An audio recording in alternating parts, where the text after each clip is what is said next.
Hello, this is the panel on the Middle Eastern and North African music markets that should have taken place at South by Southwest on May 20th, and that is now on March 20th, sorry, and that's now taking place in May in 4 different time zones. My name is Sarah. I will be the moderator for the next hour. And I am very, very pleased to welcome my 3 esteemed panelists. Hello, panelists. So before we begin, I'm maybe just going to give a super quick overview of what inspired the idea to do the panel in the first place. I've done a few panels on this topic at a couple of different conferences. I've been working in the music industry, doing a lot of export, international partnerships in mainly North America and Europe over the last 10 years. And it was only extremely recently that I I went on vacation in Lebanon, and it kind of really shattered just the perception that I had of what the creative industry in that part of the world was like.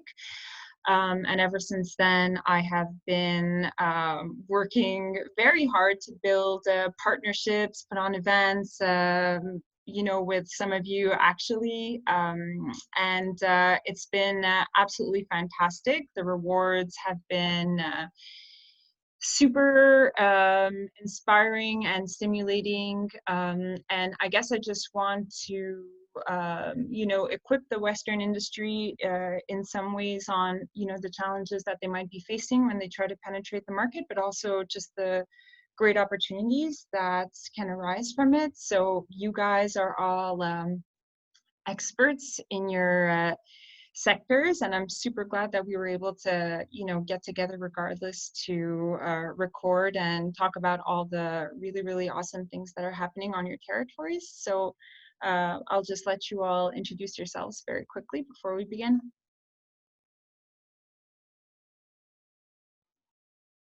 Hi, Sarah. Hi, everyone, and thank you for making this happen, though it's happening not in South by Southwest. I am Amani Seeman.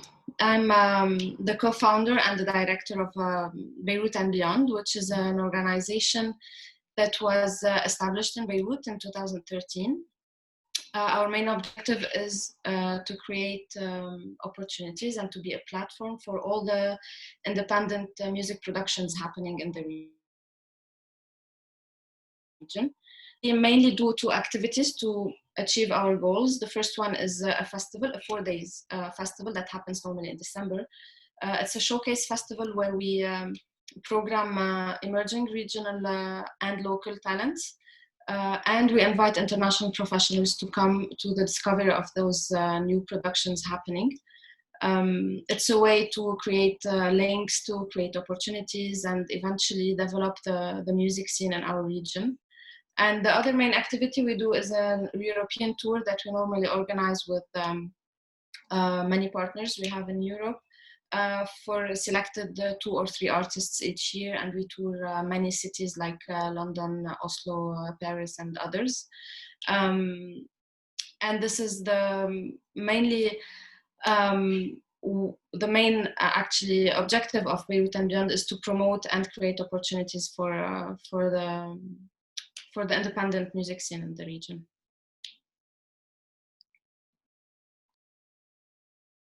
Hi, Sarah. My name is Fady. I'm a music journalist and the former managing editor of a music platform called C Noise. C Noise was basically, still is, the main English language platform that focuses on bringing the newest and like the freshest talent from around the Middle East, not just Egypt, forward, and shed light on some of the great music that's coming out. Whether that's through articles, reviews, even video content. We do some mini documentaries. I'm also currently working a few different, odd positions with several labels here. One of which is called Rakat, which is the first, techno music label out of Egypt. as well as I'm working with some other projects in Beirut as well, like Chromatic and Digger's Delight, helping them with communications and stuff. These are mainly party brands, but they're venturing into media as well. And over the past 2 years, I've been very involved in just bringing forward all the awesome work that's been happening here.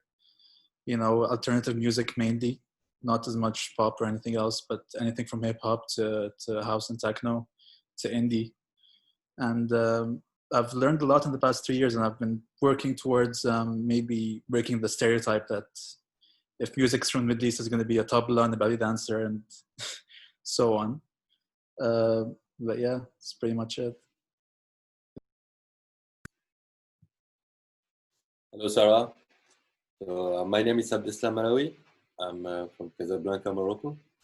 I've been active DJ and producer on the scene since 2005, 2006.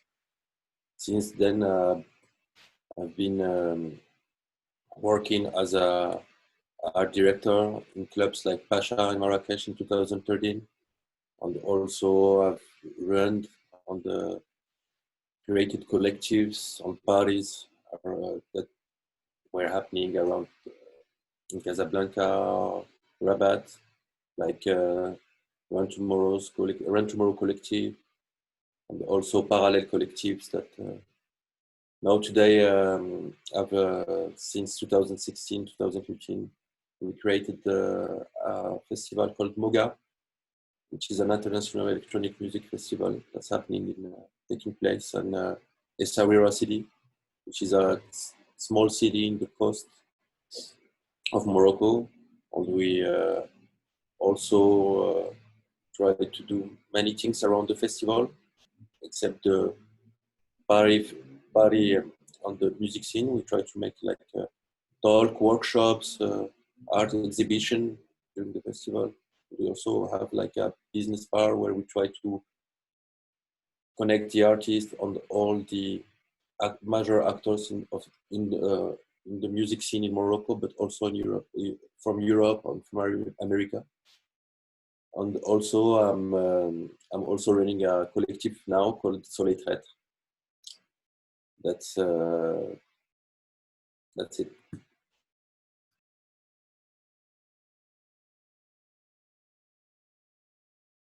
Thank you so much, guys.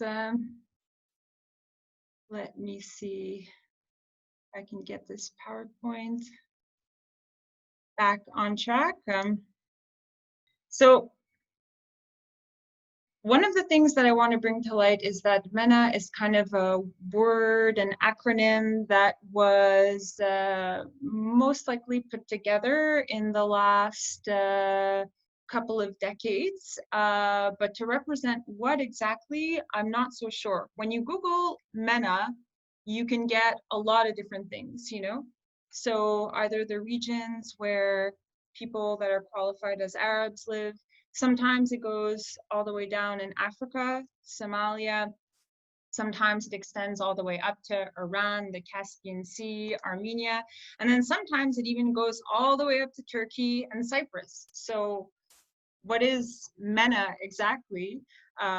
So for the purpose of this presentation, the reason why I'm explaining all of this is just to really explain what we're going to be talking about, in the next few slides, So MENA here is really just the Arabic speaking market. So we're talking about 23 countries, including some that are not typically considered to be North Africa, such as Chad, Eritrea, Djibouti, with a population of 423 million. So as you can imagine, when things are spread out on this kind of geography, they become very diverse. The Arabic that is spoken is even quite different from one another. As far as European languages go, in the kind of west of Africa, you're going to find a lot more French. The more you go east, you will find English, of course, Lebanon, trilingual country, very French and English. So you have to keep that in mind if you're going in there for the first time and you want to do business. You know, Morocco is extremely exciting, but if your French skills are limited, you might seriously need to consider having a partner on the ground to help you with that. But what's really exciting, I guess, about this whole market is that it's a very young and excited market. People are very curious. The median age is about 24 and a half years old. If we're to compare that to the US, the median age is 38 years old. In Canada and in the UK, the median age is 40 years old. So it goes as young as 16 years old in Chad and 19 years old in Sudan. It's people that are adopting new technologies very, very quickly, and you know, where the scene is like really rapidly changing. In terms of social media market share, it's not really a surprise that Facebook is in the lead at you know, 57%. But what I want to draw your attention to is the YouTube number. So 21% of people's attention is dedicated to YouTube. That is only, you know, that is in comparison to maybe only 1.45% in the US. So if you're looking to push content, to push music, to push videos, that is definitely an extremely interesting insight for you. In terms of what that may mean in terms of numbers on 423 million people, internet penetration on this territory is at about 54%.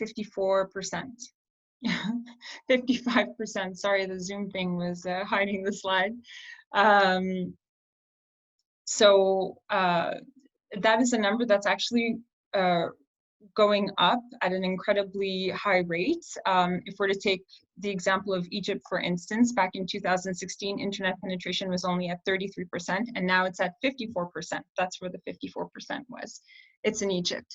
So if you're putting that on a population of 93 million people, that's about 18 million people that have gotten online just in the last 4 years. And with the current situation of the confinement, you do find a lot more governments that are investing resources in their communication structures. So we're going to see this number really, really rapidly changing, like very, very quickly, rapidly increasing. And in terms of streaming platforms, you get the usual suspects.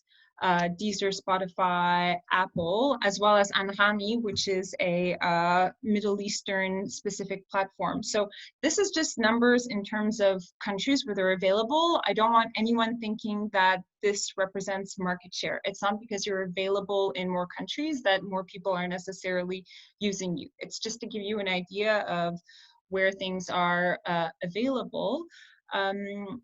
And I guess the reason why this is important is that the presence of platforms are kind of like creating this norm now where mechanical license always have to be paid out. So why I bring this up is because of the film industry, the TV and film industry, which is extremely rich in this part of the world. Egypt having a historically very rich film and TV industry, but now also very present in the UAE and in Morocco, and even, of course, in Lebanon with a lot of independent productions. Now with Saudi Arabia kind of opening up and investing into more movie theaters, we are, and the Gulf region in general, investing into more movie theaters, we're going to be looking at an increase in the film sector of about 74% by 2023. So the box office revenue is already at situated somewhere in between 5 and 6 billion US dollars a year. There's about 130 yearly productions. So with all of this happening, we're going to be seeing a lot more movie productions. We're going to be seeing a lot more opportunities for sync, and people are understanding a lot more that regulations need to be in place. So there's still not one collecting agency throughout the territory. However, we have seen companies such as Reservoir announcing a deal just in January with Pop Arabia. Pop Arabia representing the publishing of about 60% of the Arabic content. And Pop Arabia will also be collecting sync revenue on behalf of their clients.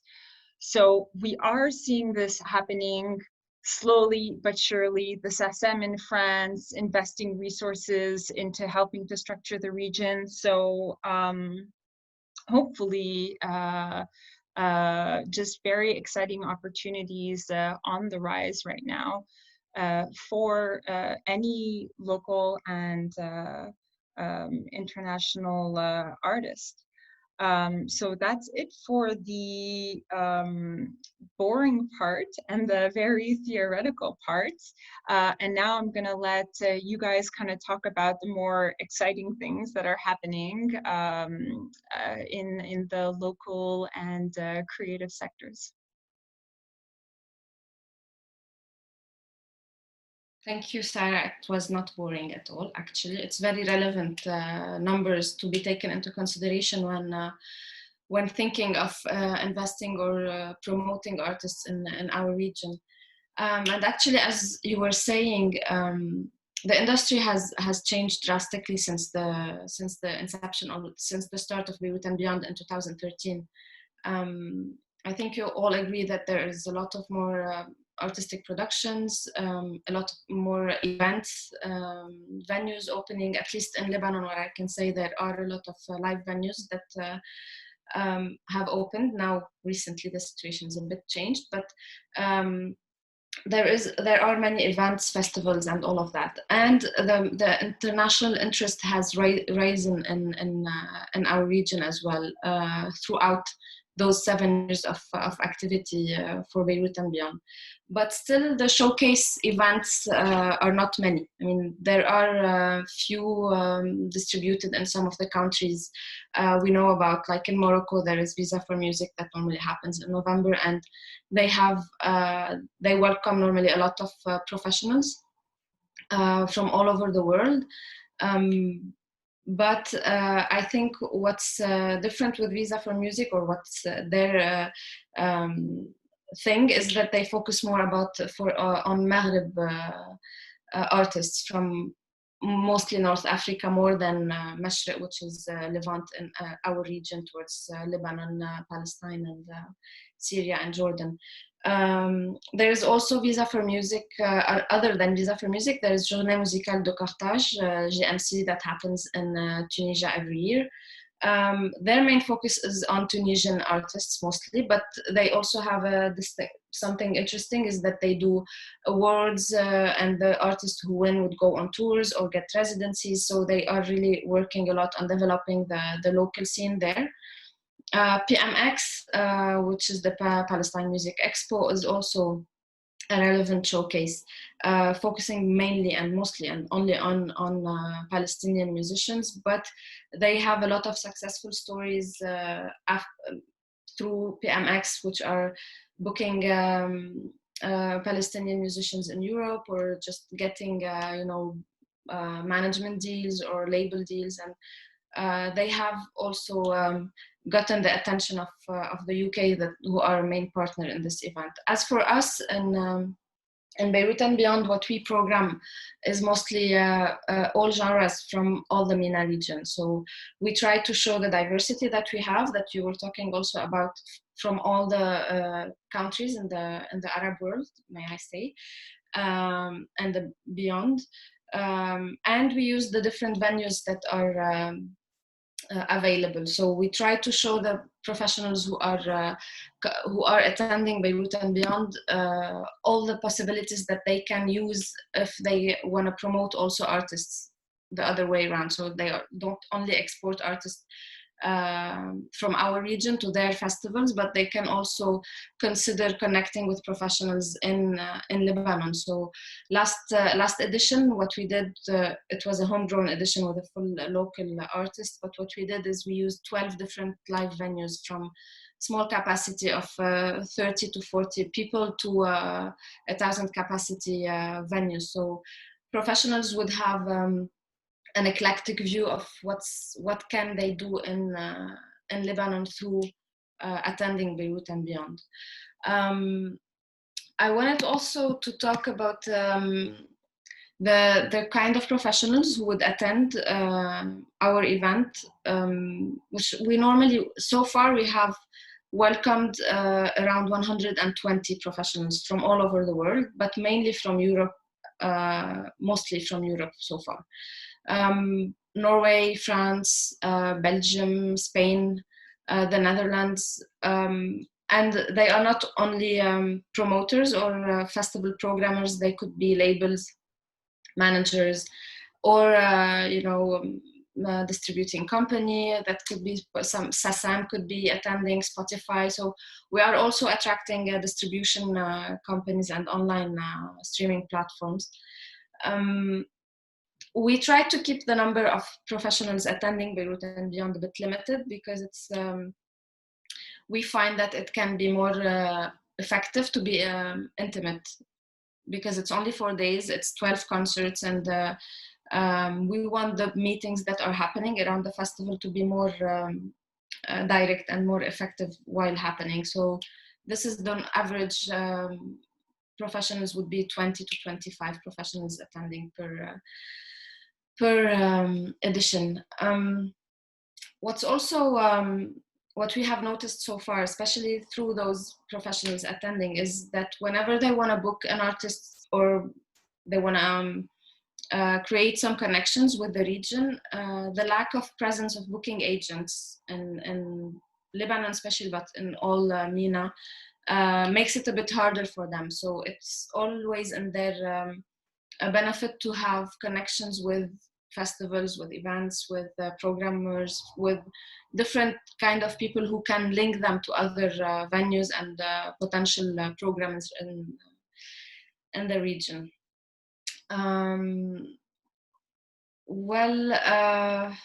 Mainly that's it. The funding that's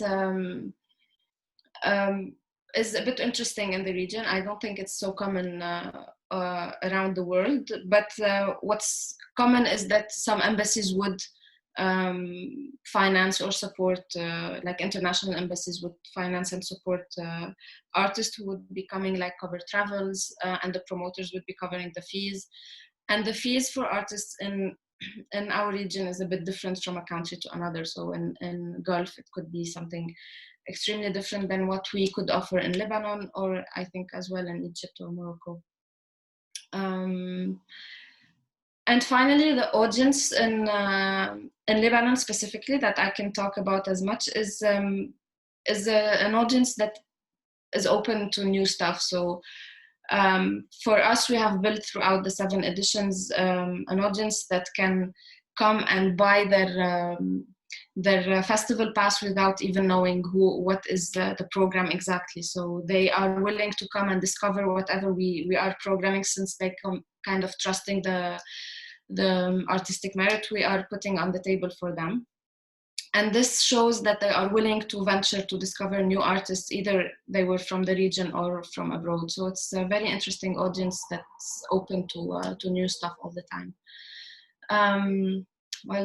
That's it. So hi again. I'll try and give you some sort of an overview of, during my 3 years as a music journalist, of what the music scenes are like here, mainly Egypt. But again, I've worked a lot with musicians from Jordan, musicians from Sudan and Lebanon, and I think Amani covered Lebanon pretty well. The way it works here, again, the way I approached it as a journalist was to split it up by genre. And, over the past 3 or 4 years, the lion's share has been going to rap. Rap is simply exploding here in the region. Especially, I've seen obviously a lot here in Egypt. You know, concerts can go up to 10,000 attendees at this point. Rappers are getting endorsement from brands like Pepsi, you know, clothing brands and so on. But again, my background isn't really rap as much as it is electronic music. And it's just, that's also is a whole different, that evolved over the past decade in a way that has been completely unexpected. And it thrives in a completely different way as well, as opposed to Europe or somewhere else.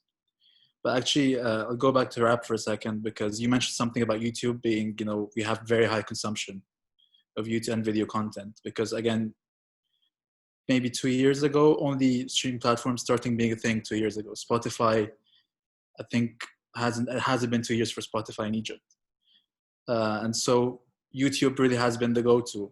And that's why a lot of rappers and just generally musicians have been stepping up their music video games. And they're monetizing, and they're making a very good living off of their music videos and, you know, vlogs and so on. But back to electronic music here for a second. The way it functions here is we don't really have venues or fixed venues. You know, we don't really have clubs. So over maybe the last 5 years, pop-up parties have been happening, and it's been taking place in the craziest venues you can imagine. You know, from an island in the Nile to you know, an old beer factory for a brand that doesn't exist anymore. You know, some are legal, some are not. It's mostly legal now. In fact, I think it's been 7 years now, and we've been having our first electronic music festival, which was Sandbox by Nasal, who are basically one of the first promoters to really push electronic music in Egypt. They started doing something called house sessions. Actually, that wasn't their first, but they made it big with something called house sessions, which was a monthly night on a boat in the Nile, in a boat called the Pharaoh Temple. Completely irrelevant, but it was really cool. It was iconic. It was seminal, you know, in the region, in Egypt at least. And what else? So yeah, there is no venues. It's very logistically challenging to set up a rave, from permits to sound to infrastructure to so on, to even promoting it, because, you know, you don't want the wrong crowd ever showing up to places like this, especially when, you know, it's a very controversial thing to rave, and it's still, you know, to this day. A lot of the DJs and the musicians here are self-taught as well, which brings a lot of originality to their work. Sure, some of them travel abroad and they're very inspired by that, but some people cannot afford to go abroad, and therefore they've been coming up with more original sounds over the years. And this is just not for electronic music, but, you know, even for indie, you know, for bands, for experimental musicians, things have been taking a very different turn. Again, raves have been happening for a while now, for let's say a decade. And you can sort of split them up by class or by income. So you have the A class, which is basically the very low key, the very not advertised, the very if you know, you know kind of thing. You know, these mainly work with underground artists. Even they invite DJs from abroad, from let's say Berlin or Romania. Fees usually range from like 1.5 to 2,000 euros per DJ. It's usually a night like this, like each promoter sets up one night per month. And this is usually during the winter season. So in the summer, everyone just migrates to the coast. So let's say for a city like Cairo or maybe Amman, it's not functional to set up a club night. In the summer, it's not very effective since the turnout isn't going to be there. But yeah, that's it. Yeah, 1.5 to 2,000 euros per DJ again. So the second class would be the B class, which is, again, tickets would go cheaper. So usually an A class rave ticket would be around £500, which is around, you know, 25 to 38 euros or dollars. For B class, it would be 250, and DJs would be on the more commercial side, but again, like not very known names. A little bit on the cheesy side, but again, that's subjective. Obviously, I'm not going to go into anyone's taste on that. But yeah, festivals are popping up everywhere. Nasal, who started out as an electronic music brand are now venturing into, this year they launched Middle East Music Event, which is not just electronic, but everything. They are, in fact, were the first promoters to try and combine rap and indie and electronic in the same venue, you know, for 3 days. So yeah, it's opening up. It's becoming much more interesting. And it's incredible to see now to be able to witness this in this moment in time in Egypt. It's something special. Yeah, that's it.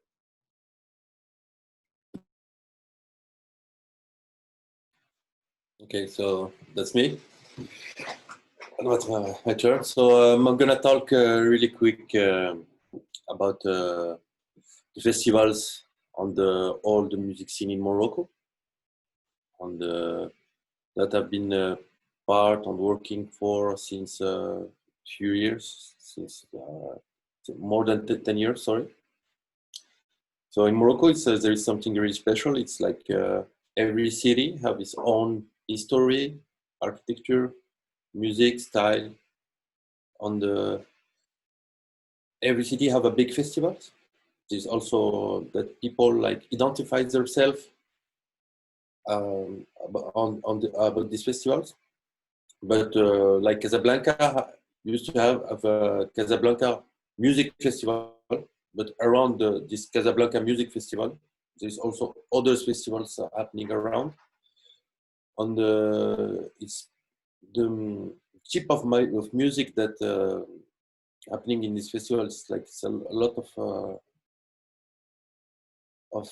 folk music, local folk music, but also electronic music. You have hip hop music, you have rock music. Like it depends, it changes from every festival. I'm more involved actually in electronic music, but I'm gonna try to explain the business plans that have most of the festivals here. Most of the festivals here are financed by the government, and are for most of them for free entrance. So it's pretty particular to have this kind of free festivals in every city. So it helps the culture to evolve and touch the youth more easily and fast. But except this part, you also have promoters that start their own festival that they finance by themselves or by sponsors, or but they make the entrance not for free. An example, we have now a really big festival in Casablanca called Jazzablanca, which bring every year major acts of jazz, but also pop. And you also have, so I'm gonna come back easily, fast on the electronic music festival. So now in Morocco, since 3-4 years, we have more than 5-6 electronic festivals.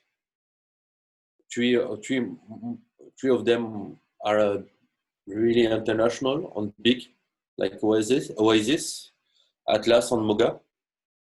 And these festivals are really something new here.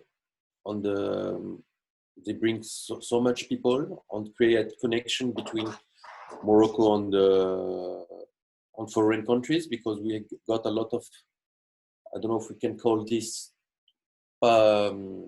festival goers, like tourism.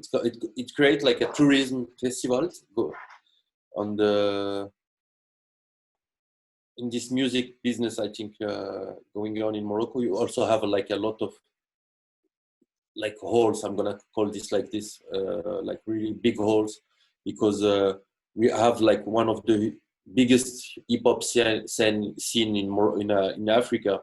We have some of the biggest artists in Africa in hip hop, on the trap, rap, on the. Actually, there is like almost no parties, like no concerts, no.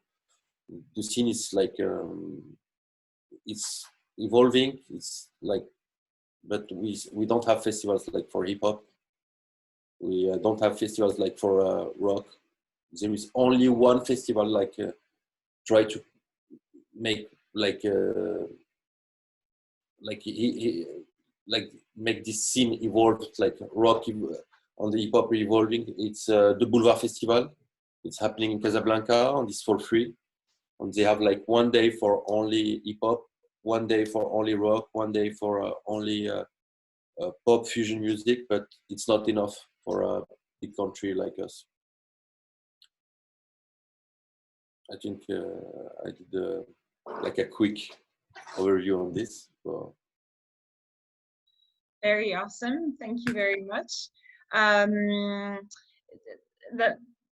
That's all really, really fantastic information. And now I'd like for you to talk a little bit more about, you know, kind of more like international trade, export, imports.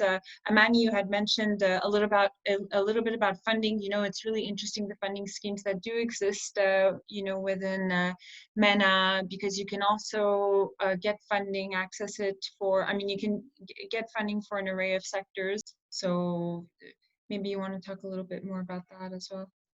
Yeah. There are some funding schemes, but it's not that there are not many. Okay, so for us as a festival based in Beirut, we have a close collaboration with Oslo World. It's a festival in Norway. It's a very established festival in Norway, and they are our founding partners. And through this collaboration, we managed to get two major things. One of them is the support of the Minister of Foreign Affairs in Norway for the festival.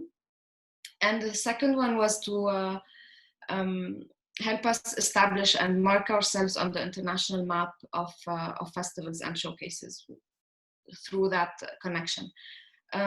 So part of our funding is Norwegian. But also there are some funds in the Arab world, like Al-Mawrid Thaqafi or Afaq. Both of them would support events like Beirut and Beyond. And the presence of, like I mentioned before, the embassies is very important, especially when doing an international collaboration, because they are always keen on being part of this and showing the support for the culture and the cultural exchange that happens through Beirut and Beyond, which we always encourage, especially that the artists in the Arab world generally, but also in Lebanon specifically, are always open for collaborations and artistic collaborations. So sometimes we would set up residencies between a Spanish artist and a local one, and they would do like a premiere in Beirut and Beyond. So this is something normally feasible and supported from embassies here. And this, I will also talk a little bit about the Beirut and Beyond tour for people to know how we normally export the artists as a concrete way of exporting the artists who are programmed in Beirut and Beyond. Since we have this connection with Oslo World, we always have one night in Oslo World called Beirut and Beyond, which is programmed by our festival. And so far we have programmed more than 30 artists since 2013. It's one night, sometimes it's 3 or 4 acts, and we always try to mix genres. So we would program Khayyam solo oud and the night with Maurice Lua. At the time he was only still playing solo. And it's now becoming more common as a plateau of Beirut and Beyond that we move around Europe. The funding partners for such a tour are mainly partners that we work with in major cities like Institut du Monde Arabe in France, like Artlink in Switzerland, and Oslo, of course. So those would be the main funders for the tour, and then we would do small deals with other venues in other cities that could be like The Door, or they could cover logistic expenses, while the fees we could mix and match with others. So also this is something that is positive about the emerging and independent artists, that they are willing to as a first step establishing their career outside their their countries they are easygoing. I can say this on that from our personal experience. But we try to set we start easygoing, but we try also to value the music that we take outside of our countries. So this is in terms of Beirut and Beyond tour. We've to go back to Lebanon, I'm bouncing a little bit in out, but to go back to Lebanon and talk a little bit about other events that are happening here, or other festivals who would program international artists. Because in Beirut and Beyond, we normally have one spot or two for international artists, meaning coming from, let's say, America or Europe, not regional. But there are other big festivals like the Byblos Festival or Baalbek or Beit el-Din, who are really old and major festivals that have expensive ticket prices, but they would bring, you know, big bands and a very established pop stars or jazz, you know, stars. But there are some smaller events like Beirut Jam Sessions, who would bring smaller bands from around the world, and they would tour sometimes in Lebanon. Let's say they would perform in Beirut and just one or two other concerts in the mountains. And we try also, through the connections that we get from other professionals in Morocco, Egypt, or anywhere, to try and also link them with other promoters to create a tour in the Arab world. This is not, to be sincere, this is not easy at this stage, because there are a lot of logistic challenges, like visas or things like that, or prices of tickets, but still the collaboration would make it easier and we could get there eventually. And I guess, Amani, what's interesting, you know, in regards to the Beirut and Beyond tour, you know, for any agent, you know, living in Europe or North or South America that wants to be working with a Lebanese artist, is that the Lebanese diaspora is so huge. It is so wide. I don't have the specific number, but the Lebanese population exists 4 times more outside of Lebanon than within Lebanon, right? So when Mashru Leila started touring North America, you know, they were selling out venues, they were selling out 1,000 tickets, you know, by just posting on Facebook that they were coming. So can you speak a little bit about that? You know, when you're touring in Europe, like, are you able to, you know, like get tickets that way and reach out to the diaspora?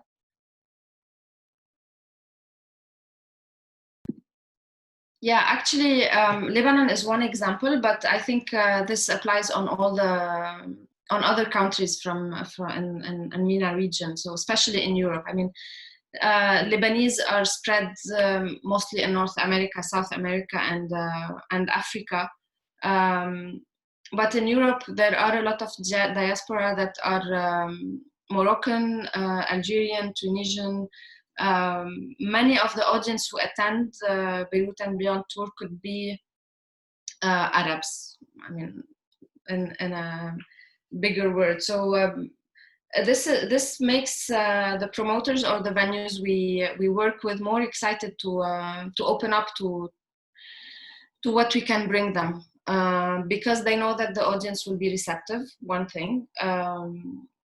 There are a lot of diaspora in different regions that will react to this, to those concerts. But also one other thing for this is, and this is one of the objectives for Beirut and Beyond, is to try and change a little bit the perception of Arabs or of music from our region that is being exported to the West, if I may say, because we would want to show them the good music that is coming out of here without linking it to stories or linking it always to some kind of, you know, a packaging that normally comes with music when we are promoting it. So we also want to show that there is different genres being produced in our regions, and they are on a very high level of artistic merit.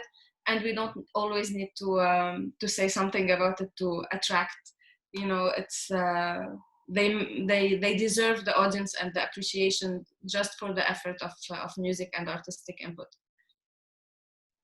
Very, very, very true.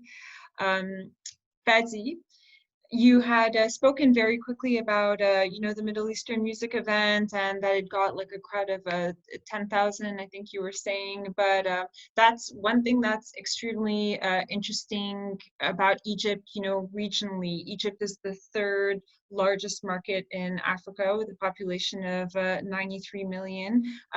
People love music. They love dancing. They love having a good time. For a lot of bands, that reach a certain status in their countries, they end up going to Egypt because they just, they reach that plateau, and then the only way for them to really expand is by going to Egypt and really reaching into that population. Can you talk a little bit more about maybe foreign, acts, there's foreign companies, brands that are trying to do things on the territory? Sure. Just a small correction first. The 10,000 people that I was referring to, the biggest rap concerts we've had. Right, great. I knew it was wrong when I said it. But yeah, it's no secret that a lot of the events happening here still mainly strive on international acts, right? It's especially electronic music, because again, the pool we have of artists here is still somewhat limited, especially for something electronic, which is even just expensive to start, equipment and so on.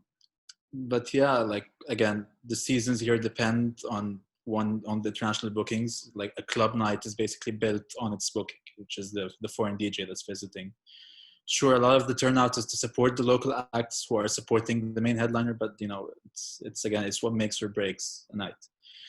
An example of people coming here to take part of the scene was we have promoters from Jordan coming over to set up their own festival in Dahab in Sinai, which Dahab, if you know, is like a small, very relaxed town in the Sinai, and they come over once a year for 3 days, and they just turn it upside down. And their model is very simple. It's a bit of a low cost event because, right, a lot of the money goes into the foreign acts as well, but infrastructure wise, they try and just utilize the landscape they have. So they set up a small stage on the beach or set up a small stage in the mountains, and tickets go for around, a weekend pass would go around for $125. And again, of course, this comes with its challenges. You definitely have to hire a team of locals to circumvent all the logistical and legal issues. But so far, it's been paying out. The payout has been great. They've been coming here for 3 years straight, nonstop. Obviously, this year it's cancelled because of coronavirus. But it's a very good example of people who come here to utilize, the fertile market we have, and just the sheer eagerness of the people to partake in anything. And again, Jordan is a small country. Egypt is a very big country, and it's a gold mine, honestly. Another example is for brands. For instance, I mentioned Nacelle first time, and when Nacelle started doing Sandbox, it was called the Heineken Sandbox. So corporates definitely, they've been involved from the beginning, and sure, they're no longer a part of it, but even after now it's just Sandbox, and Heineken are no longer the main sponsor. They still have, their activations on site. They're very well involved into having their on ground, branding. Red Bull as well has been a very big player here. They've been setting up their events called Red Bull Sound Clash, and they've been sponsoring projects. They've been also venturing into rap. They had their own rap concerts called Logarit, and they've been investing heavily. Red Bull Sound Clash has been happening for at least 5-6 years now, and the turnout has been insane. We're talking well over 10,000 people as well. Stuff like Cairo Jazz Festival, it's a bit of a smaller scale, and it's a bit of a more of a niche market. I would say the lineups are usually 50-50 between local and foreign acts. And foreign acts are usually, again, this is something like Amani mentioned, a lot of cultural institutions partake in this. Like they invite over bands from their countries, and they try and open this dialogue between artists. another example of corporates jumping in have been, again, with the rap scene. Like I said, Pepsi they just had this campaign with two of the biggest rappers we have in Egypt, Abius and Moron Pablo, like a massive ad campaign. So definitely more and more people are just recognizing the value of the music we have here and how impactful it has been, you know, from hip hop to electronic. That's it. Do you have any questions? I feel like you want to say something. I mean, I have a lot of ideas really on, you know, making events on islands in the Nile. Cruise boats could cruise from Alexandria to Beirut and back. But yeah, we'll keep that for maybe next year's South by Southwest panel. Daox, you touched a lot about, you touched on some interesting things, and Morocco is just such a fascinating country also because it is so diverse. It is so culturally diverse. Your history is like extremely rich. There are so many different kinds of traditions, and I think for you know, a Westerner also, it's interesting because it's probably the only country in the MENA region with just so many tour markets. Like you can go to Morocco, play Tangier, Casablanca, Marrakesh. You know, you can go to like 4 or 5 places and play for different audiences. And there's just, again, like you were talking a little about the eclecticity in the first part of your presentation, but there's you know, can you talk a bit more maybe about like, and you talked a lot about festival tourism, which was really interesting, but you know, in terms of like the international artists that get booked for you know, events such as yours, or you know, Mawazin or Casablanca, like what does it take to make it in Morocco? Okay, so in Morocco, like we have some like a lot of festivals that happening one after the other. So it creates like on the in different city. Like I'm gonna take an example. It's like usually in the end of May, beginning of June, like in this actual moment where we are having this panel. We usually have like Casablanca. After we have like Mawazin is like one of the biggest, or maybe the biggest. No, it's the biggest festival in Africa. Mawazin is happening in Rabat. Then after you have the Gnawa Festival, which is happening in Essaouira, which is more Gnawa Festival, but it's also a lot of fusion rock. It's like we call it the Woodstock of Africa. It's this festival have like more than 20 years on the. It's pretty funny because it was my first festival. The first artist that I saw in the festival was the Wailers, the band that usually was touring with Bob Marley. So I was like 9 or 11 years old. So it was the first time I see the Wailers. So it's funny because I think that there is like a dynamic happening differently in every series, but it's connected. So like when artists like can come from Europe to play here, they can actually make a Moroccan tour. And it's funny because it's already happening. It's all sometimes you have DJs that come here and they are like playing in Casablanca Thursday, Rabat Friday, Saturday in Marrakesh. In the beginning was like it was like funny because all the promoters like were fighting because the artists were like playing in different cities, or maybe like they were thinking in the beginning like, yeah, if they're playing in Rabat, people will not come from other cities to see them. But as the market become bigger and bigger, so now artists like can go in Casablanca, play Friday, and it's gonna be packed up. Or go in another city another day, it's gonna be packed up because I think it's because of the internet. You know, it's internet now. I'm gonna like I want to talk about this, so it's funny because I think I call myself like I'm from the Napster generation. You know. So it's we are a country that were culturally and historically were highly influenced by France. So we were like all our youth when you were young, like we're influenced by all this trendy music, hot music that where everyone were listening in France. But since internet becomes more easy access here, and we had like this kind of tools, like because Napster was like this kind of first tool that helped people like making their own choice on like explore on make their own music or playlists.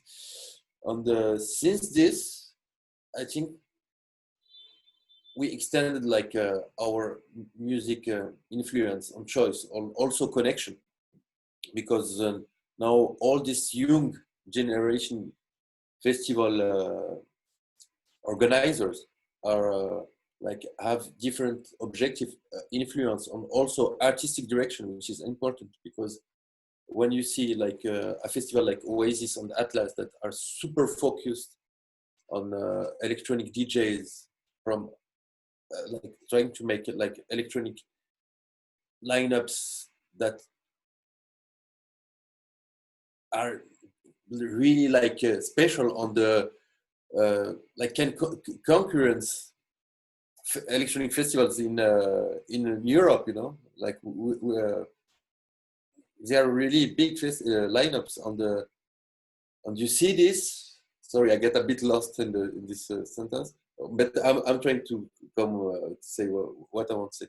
It's like these young festivals like create a dynamic between other countries that are like that we don't have like historical big connection, and that's the good thing. And like you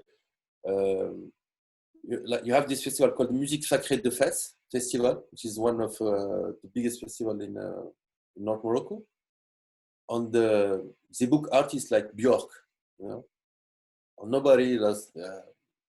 I think here had this like were influenced on the grew up with this music, but when they booked Björk, it's funny because all the people get curious and they start like learning on trying to know which is Björk, who is Björk, and it was packed when it happened. But nobody before the festival bring this artist on a lineup was listening to her. So I think it's a big market here, and it's still evolving. On this, it's like gold mine, like said Fady. It's actually I think North Africa and the old MENA region is gold mine for music business, and there is a lot of things to do. Even if we did a lot of things, there is more and more places to have more event, more and more connection, more business event, and also make more things between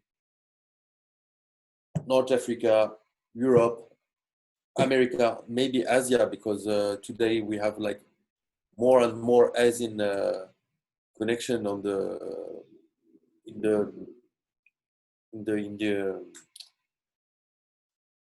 the exchange market with China as an example,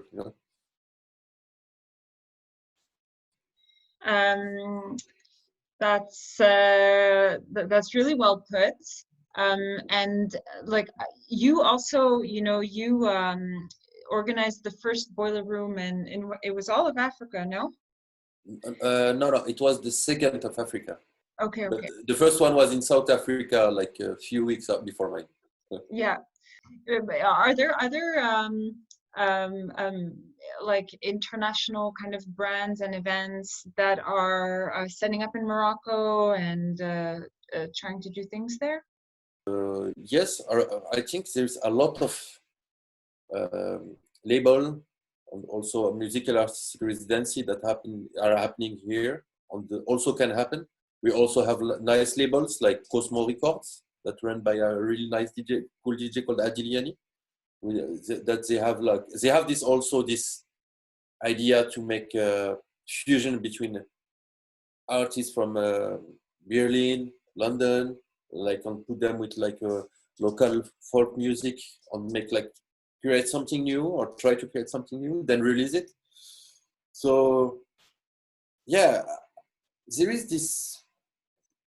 this magic, you know, like that we have like a lot of cultural background in on the music that's really different. And because of this quick evolution in the music market we had and we are having, we can like create something new by getting inspired on the taking something like from here, like we can take influence from here, from here, from here, on the fuse it with what's happening, what's still happening here. We are lucky that this kind of music like Ginawa is still alive here, because like if you see like all cultural music in other countries like in east of Europe, they lost it, you know. The youth now doesn't know what their grandparent was listening to. And here we still have this this festival that keeps alive, because all festivals here try to keep like 50% of artists from Morocco and 50 from international. Like in MOGA Festival, in my festival, I bring like 75 artists, and the half of the 75 artists are from Morocco, and the half are booked from international countries, and it keeps a dynamic on the. It also created it creates a nice colors. I'm gonna call this a nice colors, and also a DNA of your festival. I'm sorry, I'm going to go a little bit off script, and I'm just going to ask you all a question each, because I've, over the last year, put on events or done initiatives in each of your countries, right? You know, I would say Lebanon is maybe more a little bit more of a natural entry point in a lot of ways for a person from the West, you know, in the ways you do business. Egypt is just so incredibly I mean, captivating in terms of love and attention that you get. And Morocco, again, is a very fascinating place to me because there's just the opportunity to do so much with one trip. So I want to ask you guys quickly if you can tell me just in like a sentence or two, if you are to give, you know, say I'm a band manager and I want to, you know, come into your country and put on a show for my artist who, you know, is like a North American artist singing in English or singing in French. You know, is the crowd going to be receptive? Like, you know, what can I expect? Amani, we can start with you.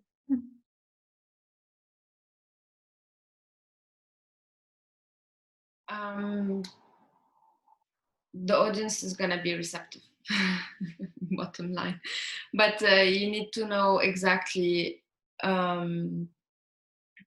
which venue to use and how to do your communication to reach out to the proper audience, because even in Lebanon, the audience is quite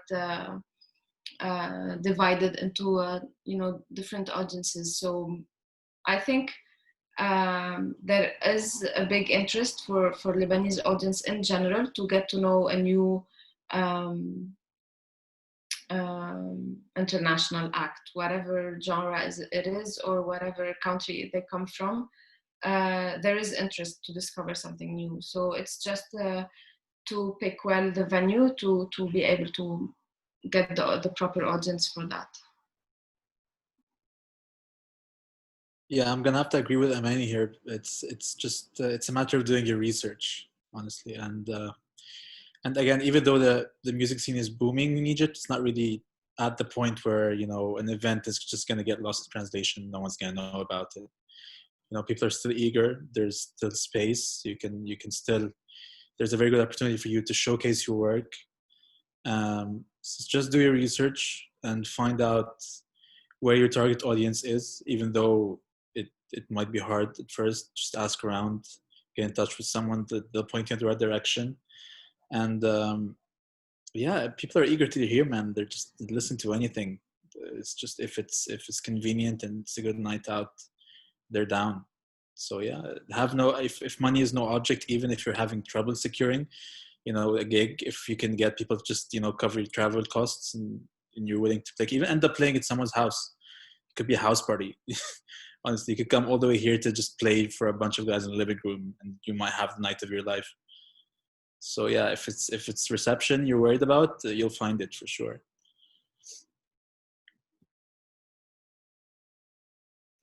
It's my turn. So I'm agree with both Fady and Amani, and I think it's because we are hot-blooded countries, so people are love to party, love to listen to new things, are curious, and also whatever the artist gonna play or style, people gonna come to listen because we are curious and we want to know what's happening around on the outside of Morocco. But to organize this, I'm gonna join what said Fady and Amani. It's you have to find a good partners first. Make your research,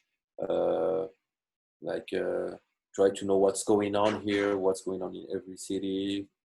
Check all the past concerts, but there's a lot of interesting things to do here, and to make also there for our artists, like to make a kind of exchange. It's funny because also last year we had the first really 100% foreign festival that started in Morocco. It's called Beat Hotel. It's an electronic UK festival that usually have like a stage on Glastonbury Festival. So it's a stage called Beat Hotel in Glastonbury Festival in UK. And now they have like their own festival in Marrakesh.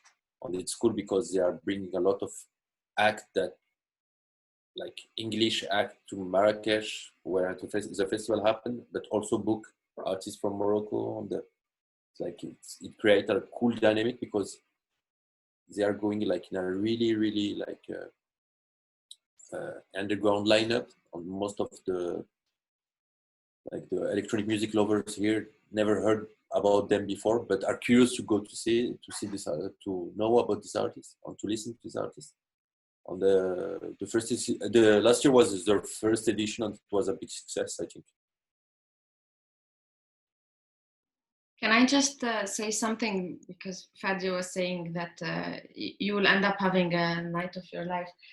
I think that this applies to most of our countries. When an international act would come to perform in our cities, it's not like coming, performing on a stage and then leaving. I think it's a whole beyond just a performance experience. So it can start from the minute they reach the airport, and this is the feedback we get from a lot of artists that we program. It's a lifetime experience, more than just getting on stage and performing to an audience. Definitely, I know what you mean. It's more intimate. It's much more intimate, from start to finish. You can really feel a connection from the person that's picking you up from the airport, the person that drops you off, to people in the crowd. It's all there, It's not just another gig where I'm going to show up, do my thing, and just leave. It really isn't like that. I mean, I think definitely that from a Western point of view, it's exactly that, Amani. The second that you land, that's when the adventure starts. I've also in the last year done events in Nigeria. I don't know what to say. I love Africa. I love the Middle East. It's been every time I go, it's just, I feel like my eyes open again for the first time. I feel like I'm living first experiences at every moment.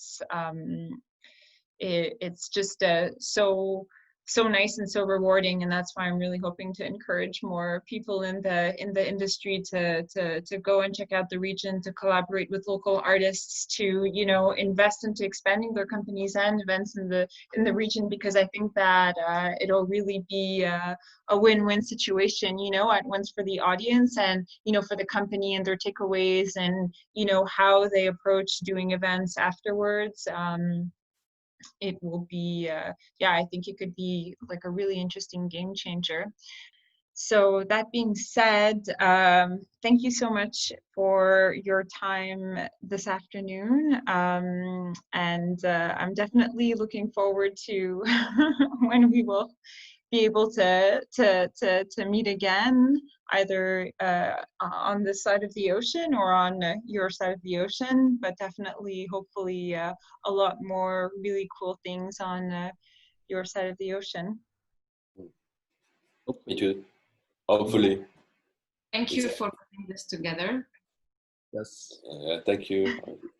It's only the first piece of the puzzle. Yeah, part one. Part one. Chapter 2 coming next month. Season 1. Yeah. Okay, thanks a lot, guys.